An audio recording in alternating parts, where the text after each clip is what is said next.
Welcome, I'm Minay Song, and today I'll be exploring my research question, what are the sensory and molecular mechanisms behind the flavor of carbonation? So what is carbonation? Well, carbonation is a solution of carbon dioxide gas and water. This reversible chemical reaction shows that water combined with carbon dioxide creates a product of carbonic acid, which accounts for many of the characteristics we associate with carbonation. Generally, carbonated things are known to taste good. Why is this? Well, carbonated bubbles tingle the tongue pleasantly and can have a sparkle and tangy taste. Second, carbonic acid gives beverages a mild acidic bite, and the bubbles can lift odorants to the nose, which intensifies one's perception of flavor. The flavor of carbonation is a multisensory experience that integrates the visual, auditory, somatosensory, including nociceptive, and gustatory systems. Humans can't detect carbonation with the olfactory system, although other animals can, such as Drosophila flies and mice. In the context of carbonated beverages that have been sweetened with sugars or other ingredients, however, the olfactory system does impact carbonation flavor. But first, we'll discuss the visual system's role in perceiving carbonation. The first step of consuming a carbonated beverage entails viewing the product with your eyes. This study examined the visual characteristics of champagne, which is a hydroalcoholic system supersaturated with dissolved carbon dioxide gas molecules. Carbonation is quite visual, with flyers or bubble particles catching the eyes of champagne tasters who are also fine observers. Such flyers leave elegant patterns as they cross sections of champagne as captured by this photograph. Hence, part of the appeal of certain carbonated beverages, like champagne and sparkling wines, is the visual aspect of elegant bubble trails in motion floating through the liquid. The perception of carbonation is also affected by auditory cues. In one study, Zampini and Spence investigated the role of the auditory system on the perception of carbonation.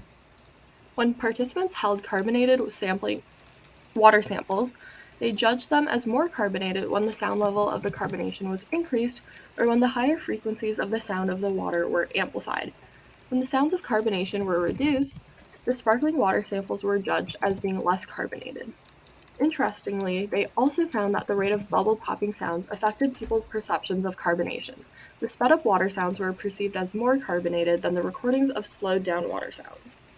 In their second experiment, participants reported sparkling water as being more carbonated when it was held closer to the ear, or less than half an inch below their ear versus further away when the samples were held 8 and 20 inches away from their ear. However, varying the distance of the sample from the ear didn't affect the perception of carbonation for semi-sparkling or still water samples. Their third experiment found that sounds of bubbling did not affect people's perceptions of carbonation when the water was in the participants' mouths. This suggests that the perception of carbonation in the mouth is more affected by somatosensory inputs than auditory cues. Before I discuss the somatosensory system, it's important to note that there is debate in the literature about carbonation. On one hand, some academics state that there is a mechanical origin to carbonated drinks, specifically caused by carbon dioxide bubbles popping and activating mechanoreceptors. However, others state that carbonation, its sensation and perception, has chemogenic origins instead. The perception of carbonation is likely affected by both, but mostly chemogenic or chemical mechanisms. Current research suggests that the fizzy, tingling sensation of heavily carbonated drinks is partially due to the mild acidic stimulation of the tongue, but this doesn't fully account for the flavor perception of carbonation. Now, you may ask, what about mouthfeel? Well, mouthfeel is defined as the physical or textured sensations of beverages and food in the mouth and can be explained by nociceptive mechanisms. McMahon et al. Found that increased concentrations of carbon dioxide resulted in increased mouthfeel intensity when drinking sparkling wine. Nociception, or the sensation of pain, is very important for the flavor perception of carbonation. The most widely accepted nociceptive mechanism states that the hydration of carbon dioxide to carbonic acid by the enzyme carbonic anhydrase causes an acidification of tissues and trigeminal nerve endings, resulting in the stinging, pungent sensations associated with carbonation. Nociceptors are thought to innervate the respiratory, nasal, and oral epithelia, with the excitation of trigeminal neurons signaling oral irritation and mild chemogenic pain to the brain. However, the location and molecular mechanism of carbonic acid activating nociceptors is unknown.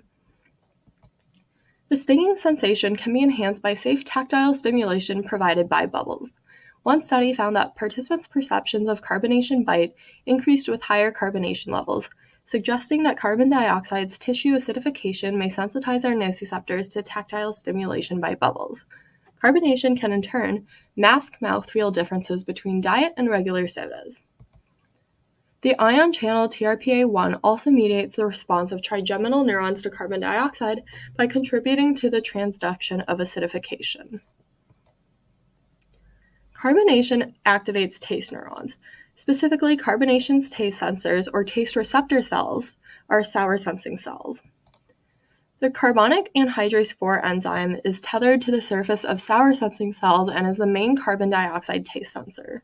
This was discovered by removing sour sensing cells in engineered mice, which in turn abolished gustatory responses to acidic stimuli and gaseous or dissolved carbon dioxide. Carbon dioxide detection also requires sour sensing cells that express PKD2L1 ion channels. Although carbon dioxide stimulates sour sensing cells, the gas itself does not taste sour. So after discussing the role of nociception in carbonation perception, why is carbonation a pleasant flavor? Well, the pain is minimal, and the somatosensory system and sour sensing taste buds work together to create the familiar fizz of carbonated beverages. Carbonation can also enhance certain flavors, like sourness and saltiness, and inhibit others. For example, carbonated beverages are often less sweet than their flat counterparts. This is due to the acidity from carbonation, which has surface cleaning effects that may reduce the flow of tastings to our taste buds. Recent research also suggests a possible secondary gustatory pathway beyond sour sensing cells for carbon dioxide detection, which may be somewhat mediated by bitter and sweet neurons. However, further investigation is needed. Well, the flavor perception of carbonation is multisensory, so most notably, the fizz from carbonated beverages is the result of somatosensory system stimulation, particularly with nociceptive receptors, and the activation of sour sensing taste receptor cells. A bubble whammy, if you will. Thank you so much.